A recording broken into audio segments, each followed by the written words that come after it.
समाज में बहुत सारी मुसीबतें चल रही है। हम देश आज़ाद हुए 70-75 साल हो गए हैं। हमेशा से ही आदिवासियों के नाम से योजना बनाते हैं, नई नई स्कीम लाते हैं, बहुत सारी घोषणाएं करते हैं, लेकिन आज तक भी हमारे आदिवासी समाज की क्या स्थिति हो रखी है ये किसी को बताने की ज़रूरत नहीं है। सब, मैं भी आदिवासी हूँ, आप भी आदिवासी, सबके साथ में एक जैसा ही व्यवहार हो रहा है। योजना आती है, सिर्फ कागज़ों पे ख़त्म हो जाती है। हमारे समाज में सबसे बड़ी एक कमजोरी है कि हम किसी से सवाल नहीं करते। अगर हमारे साथ गलत हो रहा है तब भी हम उसके खिलाफ़ कोई बात नहीं करते, उसके खिलाफ़ कोई सवाल नहीं करते। हम जयस के माध्यम से समाज में छोटे छोटे गांव में जाते हैं, छोटे छोटे फलियों में जाते हैं और हमारे समाज के लोगों को सिर्फ बोलना सिखाते हैं। जब तक आप बोलोगे नहीं तब तक आपके साथ में हमेशा अन्याय, अत्याचार ही होगा। राजनीतिक पार्टी कभी भी किसी को बोलना नहीं सिखाती है। हम जयस के माध्यम से पूरे आदिवासी समाज में जाते हैं और सिर्फ आदिवासियों को बोलने के और उनकी ताकत को बताते हैं कि तुम्हारी क्या ताकत है। अपनी ताकत को पहचानो और हमारे हक और अधिकार के लिए खड़े हो जाओ।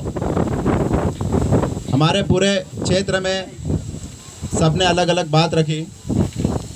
मैं जहाँ तक समझता हूँ या हमारी टीम जिस पे काम कर रही है उसमें ये बताते हैं कि शिक्षा, हमारे आदिवासी समाज में शिक्षा को पूरी तरीके से सरकार ने ख़त्म कर दिया है। आप देख लो कि आपके गांव में भी स्कूल बनी होगी लेकिन मास्टर ही नहीं होगा।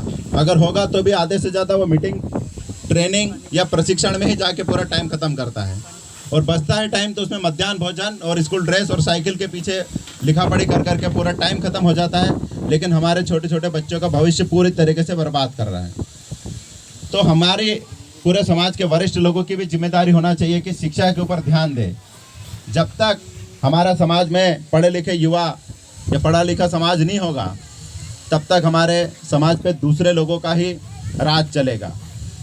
तो शिक्षा हमारे लिए बहुत ज़रूरी चीज़ है जिसमें हमारे बच्चों को पढ़ाना पड़ेगा।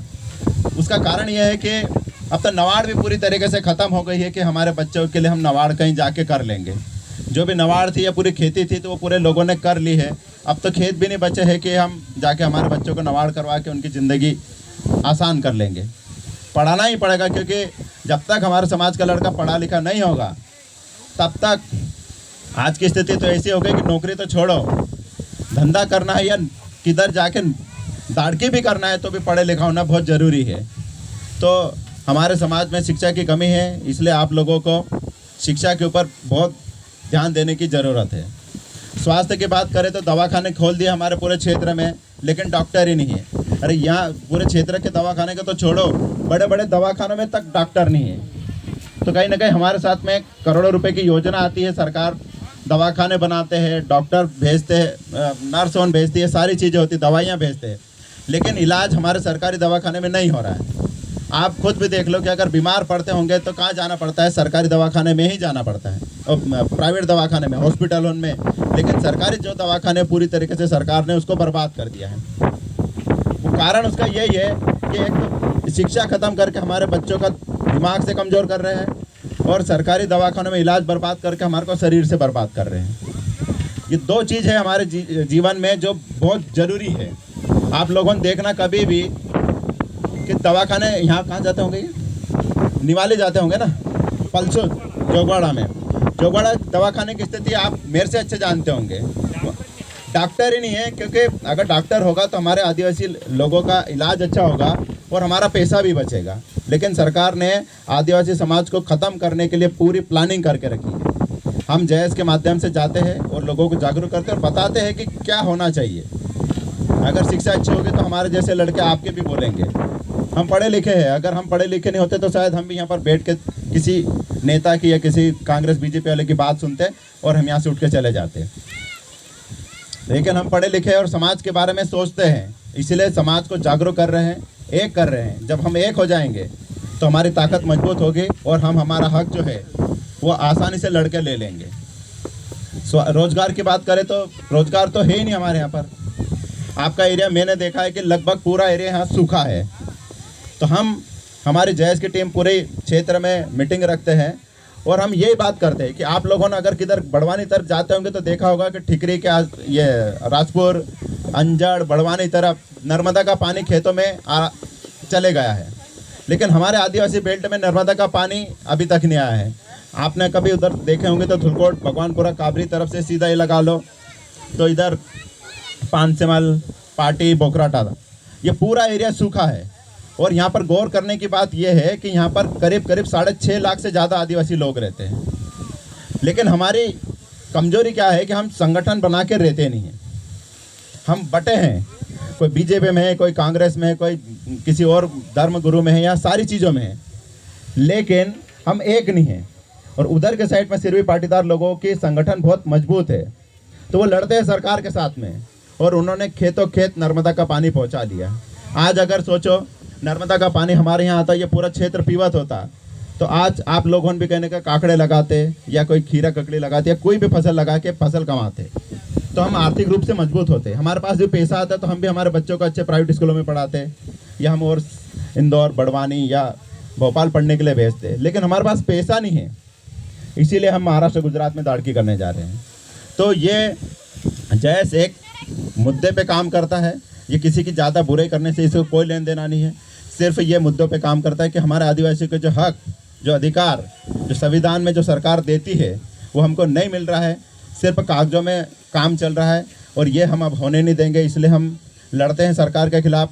आप नल जल योजना में राजू भाई ने, इन्होंने, पूरी हमारी टीम थी, 11-12 दिन तक बड़वानी में धरना दे के बैठे। 400 करोड़ का घोटाला हुआ है, लेकिन उसमें सरकार कोई बात ही नहीं कर रही। वो क्यों नहीं बात कर रहे अधिकारी और सरकार के दूसरे नेता हों? क्योंकि वो जो विभाग है वो डायरेक्ट मुख्यमंत्री के पास में है। अब मुख्यमंत्री ने अगर एक जिले में 400 करोड़ का घोटाला करा है, तो सोच लो 52 जिले मध्य प्रदेश में हजारों करोड़ का घोटाला करके बैठे हैं, लेकिन कोई हमारी बात को उठाने वाला नहीं है। इसीलिए हम जयस को, समाज को पूरा मजबूत कर रहे हैं, एक कर रहे हैं, और जब हम एक हो जाएंगे और पूरी ताकत के साथ में मजबूत हो जाएंगे तो हमारे को नर्मदा का पानी भी मिलेगा, हमारे स्कूलों में मास्टर भी आएगा, और वो मास्टर आके बच्चों को पढ़ाएगा भी। सरकारी दवाखानों में डॉक्टर भी आएगा, दवाई गोली भी आएगी, जांच मशीन भी आएगी, और ये हमारा हक है। ये सरकार का काम है कि ये हमको दे, लेकिन सरकार सिर्फ वादे करती है। लेकिन अब हमारा समय आ गया है, हम मजबूती के साथ में खड़े हो जाएंगे, तो जो बोला है वो हम लेके रहेंगे। बस आप लोगों को समाज के साथ में जुड़ के रहना।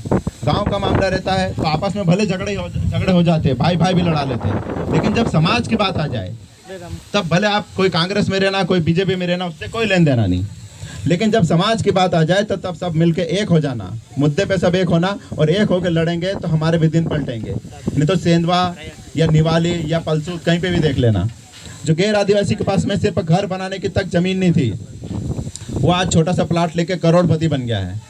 और हमारे यहाँ 10-10, 20-20 एकड़ जमीन है, फिर भी 2 टाइम खाने के लिए महाराष्ट्र में, गुजरात में मजदूरी करना जाना पड़ रहा। तो कहीं ना कहीं हमारे समाज में बिखराव है, लेकिन अब वो समय आ गया है कि हमको एक होने की ज़रूरत है, और जिस दिन एक होंगे उस दिन हमारी ताकत मजबूत होगी, तो हम दिल्ली, भोपाल, बड़वानी सबको हिला देंगे और हमारा हक और अधिकार लेकर रहेंगे। इसी पे हमारी पूरी जयस की टीम काम करती है।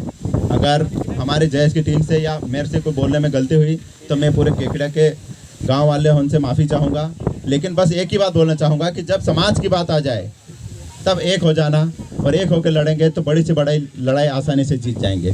धन्यवाद। जय आदिवासी।